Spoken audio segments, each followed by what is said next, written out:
Japheth, I want to thank you so much for coming on the Generation Latino podcast. I came across your content I would say about maybe a month ago. I think it was your first page that I saw, which was a girl and a gay. And Uh-huh. then that got me into your single page on TikTok.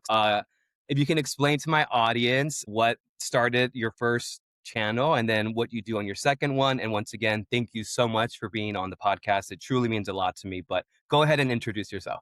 Yeah, thanks so much for having me. I love your content. I love the purpose of this podcast, being Mexican, being gay. I'm like, we're brothers in this. So I'm loving it. Really appreciate being here. And yeah, I started my page a few months ago. I started an initial page with my best friend, Jacqueline. She and I both live here in Nashville. She's a straight woman. She's got actually a really established TikTok presence, Instagram presence, and was in social media, kind of active in it. And one day we were just like talking about dating and all these things. And she talks about dating on her page. So she was like, hey, would you want to like come on my TikTok? Like we can make a video together. So we did. And it was about the differences between straight dating and gay dating. And it performed really well. So she thought, hey, like, what if we make a page together? Would you be interested? And so I said yes. And the premise of it is dating as a girl and as a gay. And it's all founded on the friendship dynamic between women and gay men, which is something really special. And as we started that page, I thought, I ought to, start my own page and grow my own presence on TikTok and, slowly try different formats, different topics. And I landed on dating too. And so now my page is kind of dating advice, friendship advice, life advice from a gay man in his mid 30s. So just kind of speaking from experience, different situations I've encountered with people of any kind, and just kind of sharing what works and having fun with this. Look now, and look where it's gotten me. I'm meeting you. So yeah. I I think that's the beauty. That's the positive part of social media. I know there's a lot of negative things that people talk about, but you get to meet so many people. Again, I came across your content and I was like, this guy's pretty interesting. So, is there a difference between gay dating and straight dating? There is many, but there are a few big ones. I think number one, there are a lot of similarities actually, just in dealing with men and everything else that comes with that. But I will say some of the big differences are also like timeline, for example, like straight people start dating very early in life, gay people sometimes not until much later in life. I think that's a big difference. I think how we meet people is a big difference in terms of when you go out in most major cities, the majority of people are not gay. So you're kind of up against a different kind of smaller population, especially if you live in a smaller city or smaller town. That creates a much different dynamic for gay people. And I think too, on top of that, our culture is very different. It's very hookup based. Our kind of standards for sexuality and how we behave sexually and kind of portray our sex lives is much different from straight people, not in every way, but in a very general way. So I think like from what I've noticed, like those are three kind of big differences between straight dating and gay dating. Although I think the list could probably go on. Not to dive deep in right away, but as a queer man myself, I've realized that it doesn't matter what age you're at, whether you're in your 20s, your 30s, your 40s, 50s, and 60s. Hookup culture is so prevalent in our culture. Why do you think that is? Oh, that's the golden question, right? I mean, I think if I had to kind of, put my spin on Mhm. that, I would say it's probably just related to liberation. A lot of us spend a portion of our lives, if not the majority in some cases for older generations, not being able to be who we Rest. are.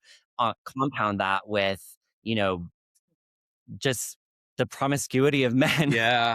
You're bound to get some things, going sexually for people. But I think hookup culture is also just, I think it probably stems from a place of freedom, but can become a little challenging when you're looking for quality relationships or feeling like that's not really you, but it's a widespread culture that you want to be a part of. So like, do you have to change yourself to fit into that? I'm not really sure, the origin or like kind of why on a large scale it is. But if I had to guess, I would say it's probably just like, that like freedom, but taken to a new level. And it's with something like sex, which is typically and historically viewed as something very private or very intimate between two Yeah. people. But with gay people, we make our own rules. Like, we don't live by a playbook, we don't live by traditions. There's none of that for us. So I think having that sort of blank slate and, again, liberation, kind of freedom to be who we are and live how we want, we're pursuing sex, which is something everyone does,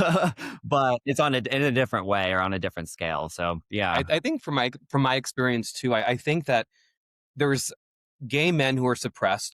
Most gay men have been suppressed. Like regardless, I mean, I've Okay. been out since I was 13, 14.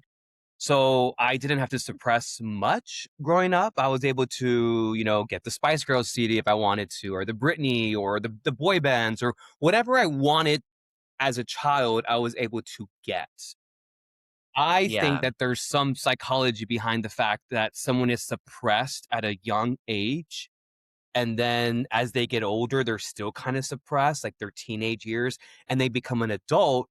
And then they're able to be who they want to be. And all that suppression just explodes in everything, whether it's abundance of alcohol or drugs or sex. Like that's how I see it a little bit. I know that's a little dark, but as I've gotten older, like you, I'm in my 30s, and I'm like, there has to be a deeper psychology than just wanting to have sex. It has to be. Yeah, I think you're exactly right. I agree with you. Like, a lot of it comes from that suppression. I mean, and I think that impacts how we date, especially from the timeline standpoint, like being able to date much later in life. A lot of gay people feel like, oh, well, I didn't come out until maybe I was 28. So now if I'm in my 30s or whatever, like, I'm starting fresh, where most people might start dating when they're in middle school, high school. Like, I'm doing that much later in life. And like, not only that, but the suppression part, having to hide who you are because being who you are had consequences. It meant that people telling you that you shouldn't be that way or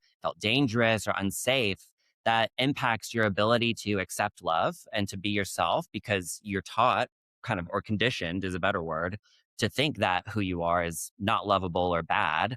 And then on top of that, you add like the timeline of dating, feeling behind, feeling confused, going through all these motions. It's bound to kind of turn into different things that aren't so pretty, but it's very understandable, like the impact it has once you kind of take a step back and realize, like, oh, this is a result of kind of someone's identity struggle and overcoming a really universal experience for gay people. We all have a coming out story, and some of them are a little bit easier or come out, people can come out earlier in life. Maybe not easier is the right word, but you know what I mean? Where it's like some people have an ability to come out earlier, some people come out later, and it's just all these different dynamics at play. But it does have some mental impact, no doubt. Yeah, I've had to be, as I've gotten older, a little bit more mindful of, hey, Paul, your path was different. You had a boyfriend at 14 years old and your parents accepted that. This person did not have that.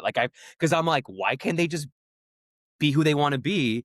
And I've had to be very mindful of like, hey, that's not everyone's journey and that's not everyone's path.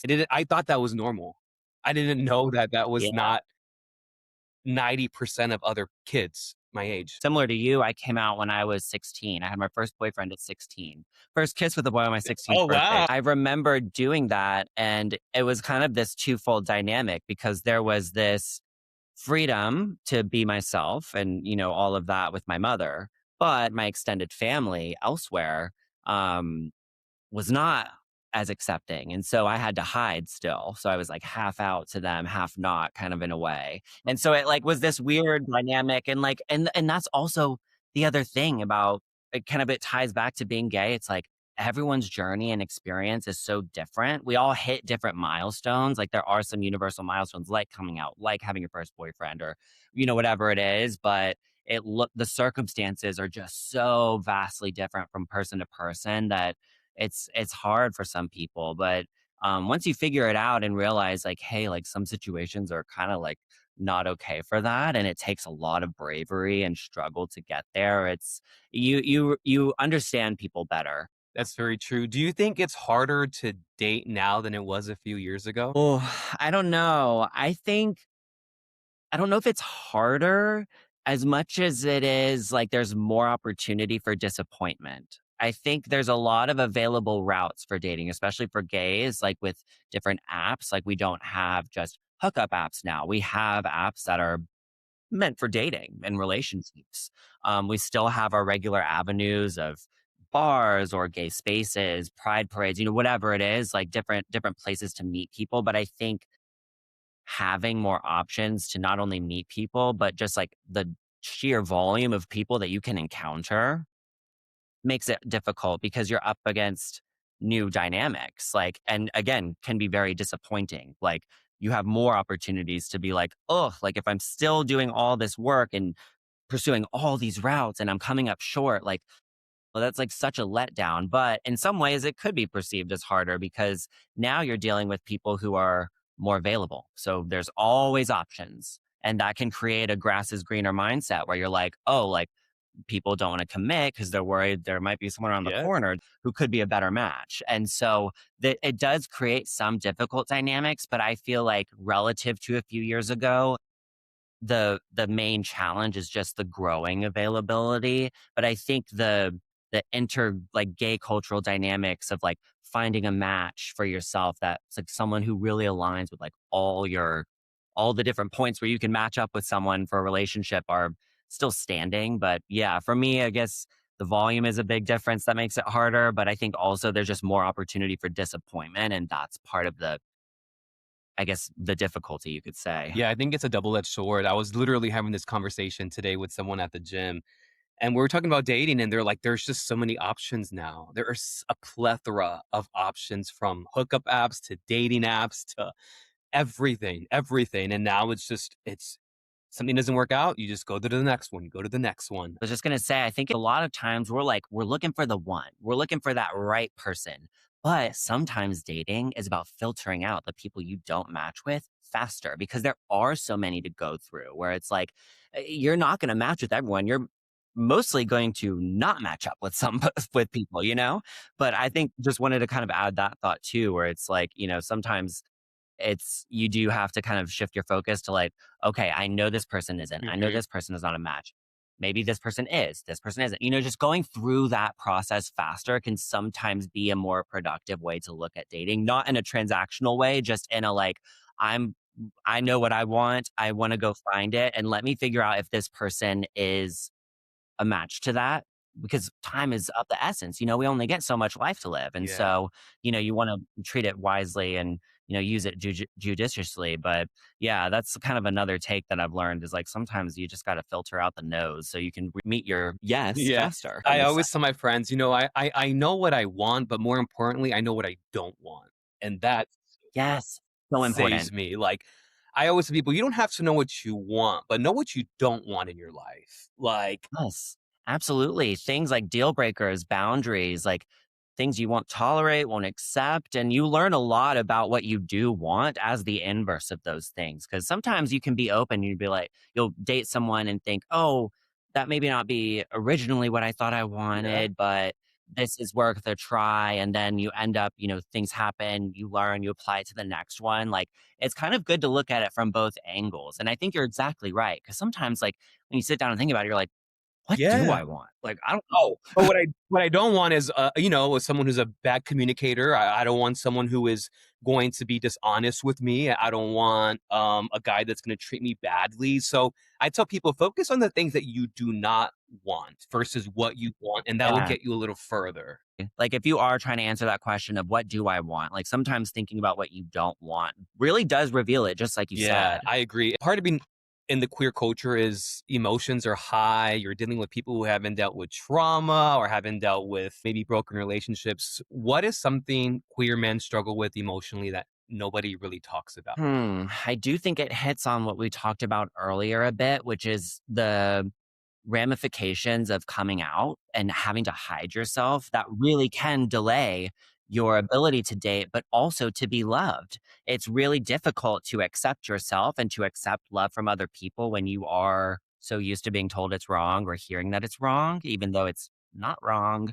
I think that's something people don't talk about.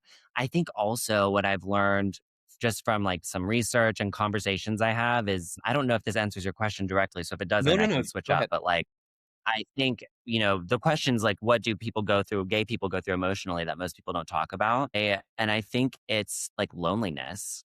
I think a lot of times, like, loneliness can lead to different behaviors like staying in situationships. It can lead to sacrificing your boundaries or deal breakers for someone because you don't want to be alone. It can lead to substance abuse. It can lead to pursuing promiscuity. It can lead to all sorts of things, not to mention just the depression, everything else that happens individually, to you as a person. But I think that's something a lot of people don't talk about, especially because it will influence how you date.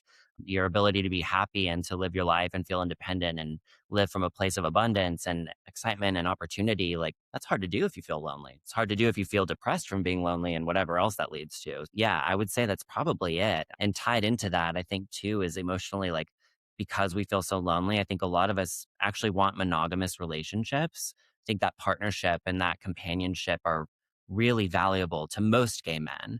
I don't think most gay men say it or talk about it for a variety of reasons. We're worried about being perceived as old fashioned or not open minded. Surveys I've read, research I've read, like most gay men actually do want monogamous relationships, but they're worried to say it because they don't want to miss out on someone who they could be with. Maybe because they're lonely, maybe for other reasons, but it all kind of it's like this complex environment of like issues that are sometimes related, sometimes aren't. I want to talk about two things. You talk about in research that gay men do want monogamous relationships. I think the problem is that they equate a monogamous relationship with tradition, and tradition means going back to man and woman. It goes back to being closed minded. So I think there's again the psychology of, well, if I'm traditional, that means I'm not a progressive gay man. And I always tell people I am a progressive individual, but I still want monogamy and I still want a traditional relationship. Now, my thoughts can be different. Like, I believe in obviously gay rights and progression when it comes to politics, but just because I want to date traditionally doesn't mean that I'm not a progressive gay man. Yeah, I could not agree more. I think it's very much one area Hmm. of your life, and it's that you choose to be with one person. And it's just as acceptable as someone who wants an open relationship. That's valid. That's totally fine. Like there's no right or wrong. It's just about what you Yeah. want for yourself. And I think because of that stigma that you can experience from saying you want monogamy, most men will hide it, even though we mostly want it. And if you don't, again, it's okay. Like where I take issue with that debate is telling people that something is right or wrong or realistic or unrealistic. It's like monogamy might not be realistic for some people, just as open relationships might not be realistic for some people. You really have to live and let live. That has to be your mindset to be accepting of each other because what's not progressive is not accepting each other. And so, and I think I don't know. I have kind of a stance on this that I really feel passionate about because I don't think there's anything wrong with wanting that. I think I see where people come from when they're saying, oh, like that's heteronormative or that's whatever. And it's like, no, it's not. It's a gay relationship.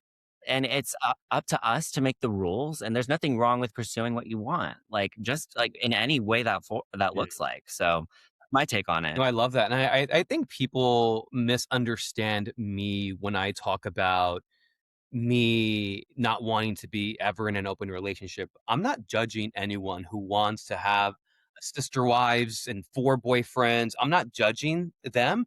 That's just not for me. For me, that doesn't equate to, this is going to be very controversial. It doesn't equate to loyalty for me as a partner. Like, I believe loyalty is between two people, and that's how that works for me. Like, but people are like, "Ah, you gotta not be so closed-minded." I said, "I'm okay with people wanting to be in open relationships, but what I don't want is a guy wanting to date me and then date other people. Like, I'm not okay with Yeah. that." Well, I think you raise a great point, and it's that, you know, it's it's what you want for Correct. you. You saying you want monogamy doesn't automatically mean open relationships are bad or you're saying other people should do it. I think that's where a lot of people get Yes. confused is they think you're talking about them when you're talking about Yes. yourself. Like it's like don't get it twisted. Like we all can do Yeah. it because it's like and like just like you said, like just as you define loyalty as having one other person, someone else like might define it differently and it's just like who's to say? Like, as long as you're happy and your needs are met, that's what defines a successful relationship. Is like, here's what I need. I know I need XYZ out of a relationship to feel good, to feel happy, and to be a good partner to someone else. And if that other person fills those needs, fabulous. If four other people fill those needs, or even one other person, it's like Yeah. fab. Like that's the Yeah. goal. And I think that's where a lot of people misunderstand the debate. It's not about being open-minded. It's about having your needs met Yeah. and what's working for you. And again, that's where I take issue with the gay community for judging each other, because at the end of the day, like, it's up to us. We get to live our own life. Like, what's it to you what someone else wants to do? Like, it's not your relationship, it's theirs. Like, so that's my kind of like, I don't know. I have some conviction when I say that, because I feel like it just misses the point to tell someone else like what they should or shouldn't do. And I don't think that being monogamous is closed minded at all. I think a lot of us push ourselves to be open to open relationships because they're so prevalent, and like because they're so present, and people, have a stigma against monogamy. But I wish there was more empathy and compassion between the gay community around that debate, because it's just a matter of what works for you. And there's nothing wrong with either way. Correct. And I think there's a lot of judgment that comes towards it. And for me, I don't mind. I'm like, that's, whatever life you want to live, you want to live. Do you think that hookup culture has damaged real connections? Hmm. I think it has and Mm, can. Does it always?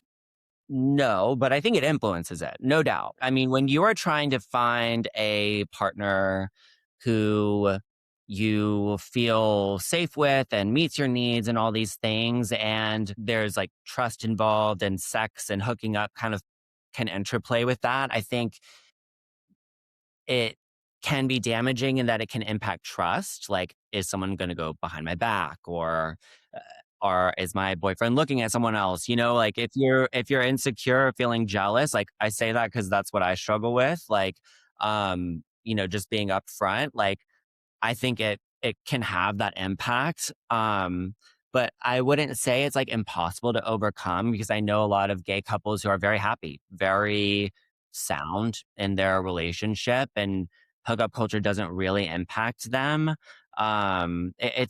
It is a difficult foundation to build on, though, when you're dating. I think, if you go to a gay bar, for example, it feels very like hookup culture, like scene, like people are there to find someone to go home with. Like, nothing wrong with that. You're just not going to find a husband yeah, there, yeah. most likely. Like, not impossible. You very well could. Like, Yeah, you might go that night, but it does make it adds this like almost like a, I don't know what the right word is, like a tone or a layer, or like kind of like a yeah, filter on dating for gay people, that because it's always this like underlying performance based culture, like on apps, at bars, like all these things where it just feels ever present.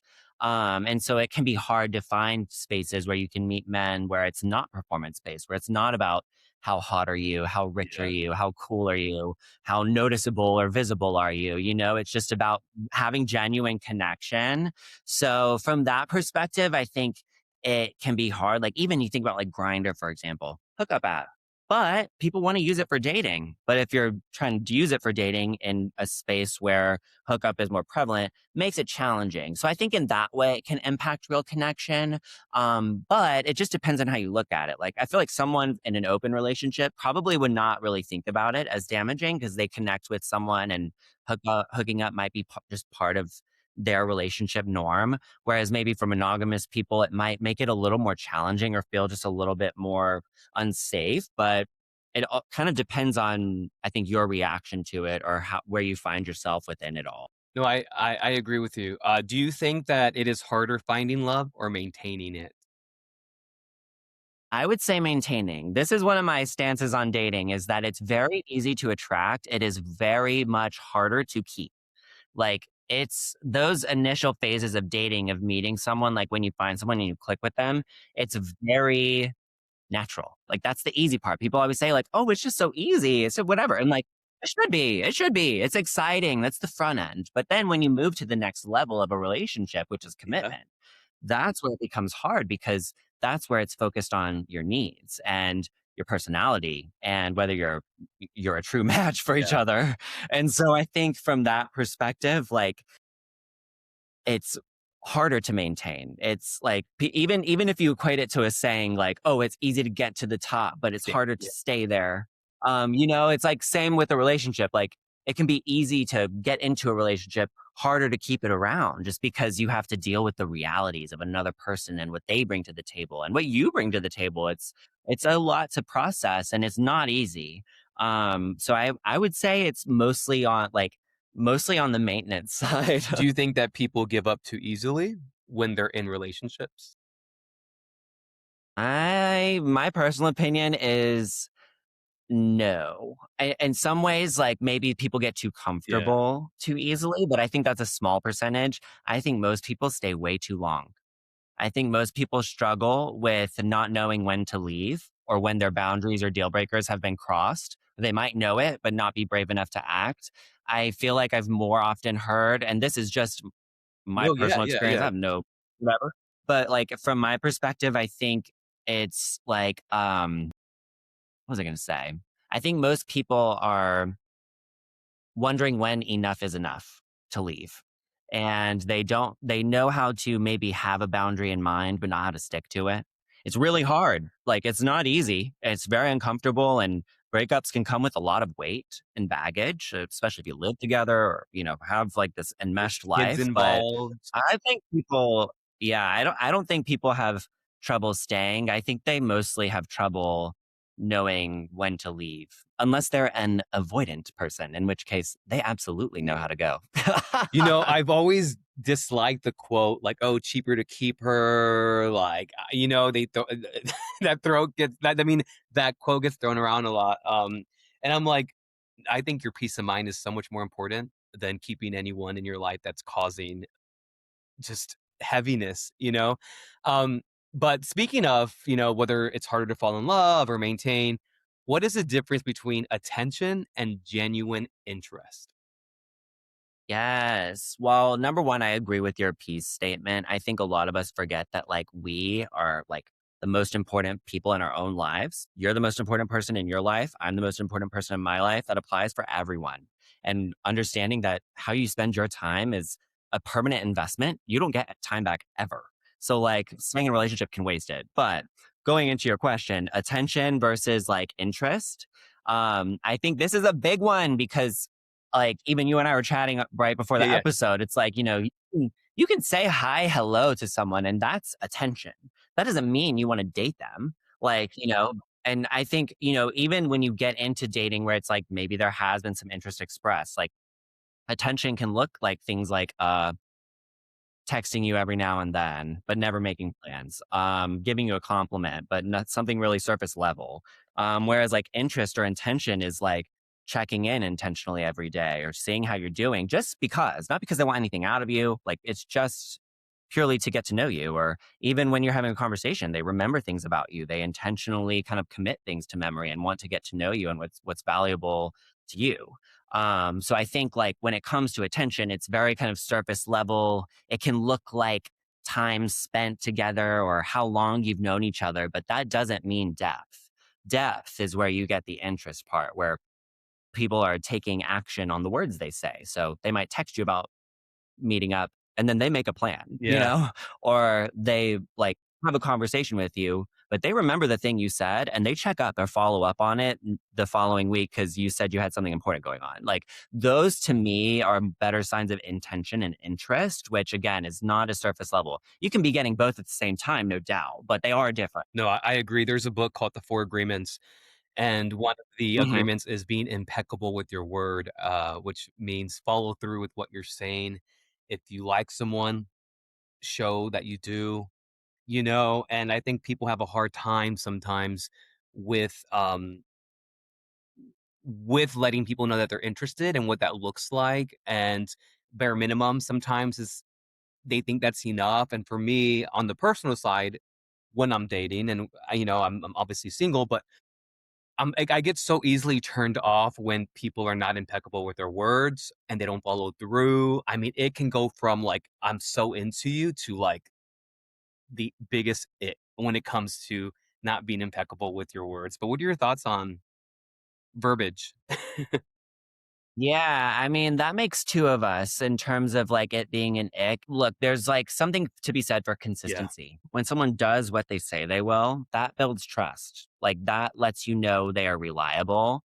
And you can expect them to behave in a way that they Yeah. communicate. And the opposite is true when that doesn't happen. And so I think it's foundational. That is like honestly one of the biggest things I look for up front anytime I'm pursuing a new relationship with someone or dating someone new is like if they say something, will they do it? And also, I hold myself to I'm like, I felt this, I got to do it. Like, and so cuz it's always got to go both ways. But it is something to look out for because I've noticed like and men I've dated who are inconsistent between their words and actions, um, things usually don't pan out. They're usually not being really upfront about other things. It's not to say it's a character flaw at all, because sometimes, like, you can't nitpick every little thing someone does or doesn't do. But for the most part, you will be able to tell on those important things. Like, hey, like for example, if you go through a conflict, you have to apologize. When you apologize, you have to number one, acknowledge what you did. Number two, take ownership of it. Number three, say what you will do differently to address it. And then number four is do what you said. And if you don't do what you said the next time that arises, that's not promising. Like that is like, if someone's, that's very different from saying, I said I was going to go get a vanilla latte, but I got just a regular latte. Like, like that's something really like surface level and silly. But like in relationships, when it comes to conflict and building trust and showing someone that they can count on you, like it goes a long way. So like, I'm with you. It's a major ick when guys acts that way. It happens. Like we're human. Like nobody's Yeah. perfect, but like I think with the people where that's true, you can really tell. Absolutely. And I'm one of those people, like, when I'm turned off, like, I'm turned off. Like, there's no getting back into someone. I don't know. It's something that I need, this is the thing for me. When I'm done, I'm done. Like, Yeah. Well, no, that's not a bad thing. Like I'm like you can't unsee no, it. yeah. Like, and especially it's like, what am I going to do? Give them another Yeah. chance to do that? If they do it again, am I going to give them another chance? Like, what? It's like, what are you going to do? Like, you just have to kind of determine, like, all right, I've reached my Yeah. limit. You had your chance. Like, I had my chance with you. Like, let's call it Yeah. quits, kind of thing. And I recently, was in, talking to someone, and then the communication was just kind of blurry, and it wasn't great. And then, so I kind of just, ended it. And then it's so weird how the universe works, because you do something like that and that person reaches back out and then they want to talk to you. And I'm like, is that how the universe just works? Like, the minute you let something go, it wants to come back. And I'm like, I'm not doing that. A lot of my girlfriends are in situationships. And for anyone Mhm. who doesn't know what a situationship is, I'm saying this because I have some friends who are older and, like, in their 60s, and they're like, what's a situationship? It's not a relationship. Let's make it clear. But a situationship, for me at least, is something that is not concrete. It's unpredictable. It's unstable. It's a plethora of emotions. That's what I consider a situationship, right? There's nothing stable with it. Why do you think so many people stay in situationships? Or maybe you have a different definition for it and you can explain what you think a situationship is. I would define them similarly. For me, like it really actually comes down to the word defined. Like to me, situationships are undefined relationships. There's no stated commitment. There are no boundaries. There is no direction, probably. It's just kind of a static connection. And it might serve its purpose. Like, some people are fine with something Mm, casual because dating does not always have to be about pursuing a yeah, yeah. relationship. You can date for any number of reasons and it's totally fine. Just, when it comes to situationships too, I think, a lot of people stay because that ambiguity is kind of, maybe familiar. It might be something that subconsciously they're just used to. It could also be that they are hoping things will change, like secretly hoping this dude or this person is going to come around and choose them. And then I think a third one, and this is again just kind of high level, is like not knowing what your boundaries are. Like you kind of have to give yourself a time limit on a connection to see when it'll go, and it's kind of up to you to confirm whether someone wants the things that you want or not. Like if you are in a relationship or if you want a relationship, you have to say that. And if you haven't and you're in a situationship, imagine what might happen if you have that conversation. sometimes more complicated than that. It's not always such a cut and dry example as such as that. But like, I think if people know what they want, what they don't want, and can stick Yeah. to it, and what they want or don't want is a situationship, Yeah. like they'll act accordingly. So I think it comes down to, again, the ambiguity of it feeling familiar. It could be that they just don't know what they want or how to get out of it or whatever it is. I don't know, those things come to mind for me in No, I situationships. agree, and I think one thing that gets people in trouble with situationships is when feelings get involved, and when I say feelings, I'm talking like you're starting to fall for the person, and Yeah, it happens. It will happen. I've been a victim. I've witnessed. I've seen it. I've seen it happen, and that's when you kind of have to pull back and be like, "Whoa! Like this was just supposed to be a summer fling, and now I am wanting Mhm. to spend the fall and winter with you." But Yeah. um, And the thing is expectations. Like, you gotta yeah, when feelings get involved, you really have to step up for yourself. Otherwise, it'll continue. And even when you didn't mean to, like some people kind of end up in them, it's and it's true. like, I didn't mean to end up in it, but like kind of like you described, it's like, could be a summer fling, but you're like, wait, oh, I like this person. Like, what? Oh Have you ever ignored a red flag because you really liked someone? my God. I don't know how many times. Can you name Like, me two it's red that flags that you ignored? I ignored someone who, number one, did not do what they said they would do. That was a big one for me that I've ignored in a past relationship. And number two, a red flag I ignored was them not really being sure about what their future would look like. Because for me, I'm a very future forward person as far as understanding what my goals are, where I want things to go, and I know what I want out of a relationship. But I've heard men say that they were not very clear on that, and I kind of just like Yeah. let it slide, and then eventually realized like, okay, he's not as invested as I am, and like I'm not happy. So I would say those are two things, but I will say a big third red flag that I've ignored is bad communication.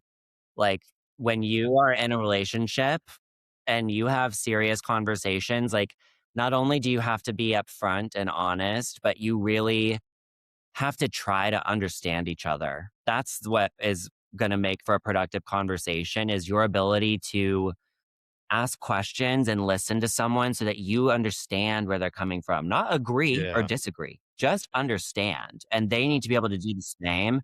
Big factor of that is like the message that I'm trying to send to you might not be the same message that you received. Like, you really have to work at that two-way exchange. And especially when it comes to taking accountability. Like, if people are not able to take accountability for their actions, if they blame you. For me, a big one is name calling. I will never accept name calling in a relationship of any Mhm. kind. All these things are multiple red flags in one that I would call bad communication.